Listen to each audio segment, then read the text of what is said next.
스마트 인사이드 시간입니다. 취재 기자와 함께 발로 뛴 정보를 또 알아보는 시간인데요. 김호선 기자와 함께합니다. 어서 오세요. 안녕하십니까? 네, 오늘은 어떤 내용 전반적으로 먼저 준비를 하셨나요? 네, 일단 게임에 대해서 좀 준비를 해봤는데요. 네. 오늘 국내 게임 업체들의 해외 진출을 지원하는 게임 수출 상담회가 개최됩니다. 게임사들의 1분기 실적을 보면 NC소프트의 영업이익이 60%나 줄어들었고 네오이즈 게임즈는 예상보다 양호한 실적을 거뒀는데요. 이번 게임 행사에, 그러니까 수출 지원 행사에서 관심이 높습니다. 이유는 유럽을 중심으로 글로벌 경기가 위축되면서 IT 기업들의 해외 수출 부진에 대한 우려가 높은 상황인데 이럴 때일수록 게임사에 대한 관심이 높아집니다. 이번 게임 행사의 주요 목적이 해외 수출 지원을 확대하는 거라 어떤 결실을 거둘지 주목됩니다. 네, 해외 수출 지원을 확대를 하면서 게임사들의 해외 진출이 더욱더 빨라질 것이다라는 내용인데요. 네. 먼저 이번 행사에는 그렇다면 어느 정도의 게임 업체가 참여를 하는 건가요? 예, 이번 게임 수출 상담회 이름은 이츠 게임즈라고 하던데 국내외 게임사, 해외 바이어 등 총 200여 개사 이상이 참가할 예정입니다. 오늘부터 시작이 됐는데요. 한국콘텐츠진흥원이 국내 게임 산업 수출 지원을 위해 개최하는 행사로 일반 전시회와는 달리 기업 간의 상담을 통해 수출을 지원하게 됩니다. 해외 주요 바이어로는 중국의 샨다 게임즈, 퍼펙트 월드, 그리고 독일의 가미고 등 중국과 독일의 주요 기업들이 참여를 하게 되는데 국내 게임사는 NC소프트, NHN, CJENM, 네오이즈 게임즈 등이 참가할 예정입니다. 이번 행사에서는 특히 게임 신흥시장인 중남미와 동남아시아의 현황 및 진출 전략에 대한 정보를 얻을 수 있고 또 여러 가지 프로그램을 통해서 네트워킹 기회를 가질 예정입니다. 앞으로 국내 주요 게임사들이 중남미와 동남아시아에서 얼마나 수출 결실을 거둘지 체크해보면 좋을 것 같습니다. 네, 이렇게 지원을 하는 행사를 마련을 했다고 하니까 참으로 좋은 일인 것 같은데 지원을 하는 것도 중요하지만 더욱더 중요한 것은 게임 회사들이 자체적인 경쟁력을 어느 정도나 갖추고 있냐 이 여부일 것 같거든요. 앞으로의 성장 동력으로는 어떤 것들을 게임 회사들이 제시를 하고 있습니까? 네, 국내 대표적인 게임사 매출 1, 2위를 다투고 있는 NC소프트와 네오이즈 게임즈에 대한 관심이 높은데요.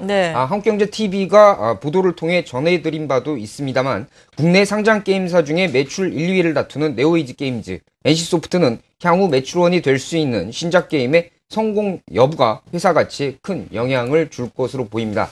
그러니까 신작 게임이 얼마나 성공할지 요걸 체크해 보시면 이 게임사들의 기업 가치 판단하는 데도 도움이 되실 걸로 본데요. 네오이즈 게임즈의 경우에는 매출의 절반 가까이를 차지하는 피파 온라인 2와 크로스파이어가 성장세를 그동안 이끌어왔지만 이 성장세가 앞으로 계속 이어질 것이냐? 이거는 미지수입니다. 네오이즈 게임즈는 확실한 차기작이 없다. 성장 동력이 없다라는 게 단점인데요. 올해 야구의 신 등의 신작을 통해서 스포츠 게임 부문의 강점을 살리겠다. 기존의 피파 온라인 이걸로 많이 이제 매출을 거둬들었으니까 차기작도 스포츠 게임에서 강점을 살리겠다 이렇게 밝혔지만 주요 게임사들이 비슷한 야구 게임 타이틀을 이미 선보였거나 출시를 준비하고 있어 앞으로 경쟁이 쉽지 않겠다. 스포츠 게임이 많기 때문에 경쟁이 치열할 거다. 돈 벌기 쉽지 않다. 이렇게 보고 있는데요. 현재 서비스되고 있는 15종의 게임 중 자체 개발작이 4종에 불과하다. 이것도 단점입니다. 부담이 되고 있고요. 매출의 30% 이상을 차지하고 있는 크로스파이어와 같은 게임은 이제 계약을 이제 만기가 되고 있는데 개발사와의 재계약 과정에서 발생할 수 있는 불협화음 어떻게 극복할지 체크해 봐야 합니다. 게임사 업계에서도 관심 있게 보고 있는 사항이고 회사 가치에 있어서도 상당히 부담이 되고 있는 대목입니다. NC소프트는 1분기 실적이 좋지 않았는데 영업이익도 많이 줄어들었고요. 관심은 그동안 기대를 모았던 블레이드 앤 소울 이 게임 개발을 위해서 굉장히 공을 들였다. 근데 서비스가 1년 넘게 이루어지지 않고 지연돼 왔고 있었는데 상반기 중에 서비스가 시작되고 될 예정이라고 합니다. 그래서 얼마나 흥행을 할 수 있을지 체크해 보면 기업 가치 판단에 도움이 될 것 같고요. 길드워 2 차기작인데 본격적인 매출이 발생되면 하반기부터는 그러니까 실적이 좀 좋아지지 않겠냐. 라는 기대를 하고 있습니다. 그러니까 네오이즈 게임즈는 여태까지 많이 잘 해왔는데 앞으로 좀 성공할 가능성이 그렇게 높지는 않다. NC소프트는 실적이 안 좋았는데 앞으로 차기작들이 나오면서 실적이 앞으로 좋아지지 않겠냐. 이런 기대를 일단 게임사들 그리고 증권가에서는 예상을 하고 있습니다. 또 하나 주목해 봐야 할 게 위메이드입니다. 위메이드도 상당히 기대를 많이 받았던 게임사 중에 하나인데 위메이드 차기작 상반기에 공개할 예정입니다. 회사에서는 NC소프트의 차기작인 블레이드 앤 소울과 비교할 만큼 굉장히 공을 들인 게임이다 라고 자신하고 있고 이 게임에 성공할 경우에 회사 가치는 더 상승할 것으로 게임 업계와 증권사들은 예상을 하고 있습니다. 뉴스가 곧 나올 것 같은데요. 이제 이번 달이 다 가고 늦어도 6월까지는 차기작에 대한 관련된 소식이 나올 것으로 예상하고 있으니까 진행 상황도 위메이드에 대해서 꼼꼼히 체크해 보시면 기업가치 판단하는데 도움이 되실 듯 합니다. 또 소식이 나온 대로 보도를 통해서 전해드리도록 하겠습니다. 네, 차기작이 또 호평을 받게 되면은 그만큼 또 주가의 모멘텀이 될 수 있으니까요. 저희가 또 지켜봐야 되겠습니다. 이렇게 첫 번째 소식으로는 게임 수출 상담회가 열리고 있다라는 소식을 바탕으로 주요 게임사들의 성장 모멘텀에 대해서 저희가 자세하게 들어봤는데 두 번째로 또 IT 산업에 대해서 짚어보겠습니다. 갤럭시 S3가 세계 곳곳에서 출시가 되고 있음에 따라서 부품주들 또 관심을 받고 있고요.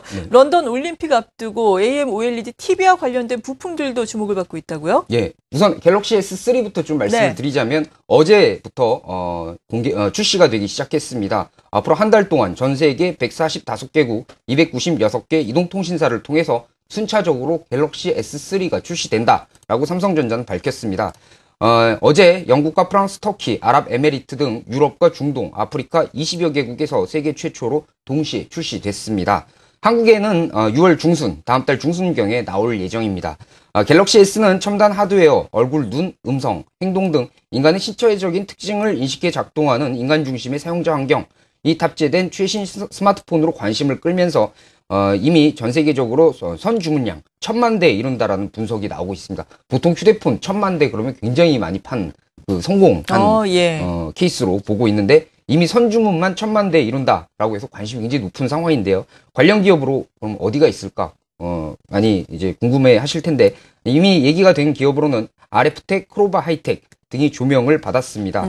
특히 갤럭시 S의 대표적인 기능 중 하나가 무선 충전 방식. 여기에 대한 관심이 높은데 이와 관련해 지난주에 무선 충전 기술에 대한 관심이 높은 기업들 세미나를 열어가지고 많이들 참가를 하기도 했습니다. 앞으로 이 분야에 뛰어들 기업으로는 기존 무선 충전 기술을 보유하고 있는 회사 이외에 대표적인 회사가 LS 산전을 중심으로 산업 곳곳에 무선 충전 기술을 응용할 만한 회사들이 주목을 받을 것으로 보이는데 이와 관련해서 이제 삼성이 있고 LG가 있는데요. 삼성전자는 이 무선 충전 기술과 관련된 그 협력사들에 대해서 굉장히 보안을 유지하고 있는 상황이고 아직 공개를 하지 않고 있습니다. 근데 LG 같은 경우에 이걸 보통 이제 대표적인 회사로 인하우스라고 얘기들을 하던데요. 인하우스, 그러니까 한마디로 말해서 그 현대 자동차의 전장 부품을 공급하는 회사가 현대 모비스다라고 하면은 이런 종합적으로 부품을 모아가지고 공급해주는 회사로 LS 산전을 LG 전자는 인하우스로 선정을 했습니다. 그래서 이 앞전에도 스마트 인사이드 시간을 통해서 좀 잠깐 언급을 해드렸는데요. LS 산전과 협력하고 있는 기업들 대표적으로 어디가 있을까 찾아보시면 앞으로 무선 충전 산업에 대한 주목을 받을 때 관련 기업들이 어디가 중심이 되는지 체크해 보는데 도움이 될 것 같습니다. 대표적으로 무선 충전 기술이라고 하면은 대표적으로 코일하고 그리고 테라이트 시트라는 두 분야가 있다라고 합니다. 코일이라는 건 이제 코일을 감아가지고 자기장을 갖다가 이렇게 이어주는 역할을 하고 있는 거고요. 테라이트 시트라는 소재는 뭐냐면 자기장을 발생하는 원천 기술 이 두 가지를 볼 수가 있는데 이제 그곳에 이제 그 분야에 속해 있는 회사가 거론이 됐던 크로바 하이텍 이런 회사들도 있지만 이제 삼화전기랄지 콘덴서 관련된 기업들도 어떤 역할을 하고 있는지 체크해 보면 갤럭시 S 흥행과 더불어서 주목되는 기업이 어디 있을까 찾아보는데 도움이 되실 듯 합니다. OLED에 대해서 잠깐 말씀을 드리자면. 네, 간략하게 정리해 주시죠. 이제 55인치 이상 OLED, 삼성과 LG가 굉장히 경쟁을 하고 있는데, 런던 올림픽 개막을 앞두고 이제 OLED TV에 대한, 이제 생산을 많이 해야 되기 때문에 장비 발주를 해야 될 시기가 이제 다가온 것으로 보입니다. 그래서 앞으로 OLED 장비 발주 현황도 체크해 보시면 기업 가치 판단하는데 도움이 되실 듯 합니다. 또 소식이 나온 대로 보도를 통해서 전해드리도록 하겠습니다. 네, 스마트 인사이드 지금까지 김호선 기자였습니다. 잘 들었습니다.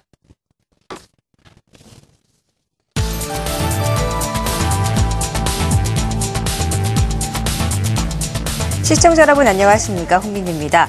정오의 증시데이트 종목 상담이 잠시 후부터 이어집니다. 외국인의 현선물 매도에 프로그램 매물이 출회가 되면서 오늘 지수 4거래일 만에 조정을 받고 있는데요. 그래도 1800선은 다행히 바닥으로 지지를 해주고 있는 모습 보여주면서 현재는 1830선에서 움직이고 있습니다. 이럴 때 어떤 종목에 대응을 하면 좋을까요? 그리고 내가 보유하고 있는 종목들은 어떻게 대응을 해야 할지 잠시 후 정오의 증시데이트 전문가 상담 받아보시기 바랍니다.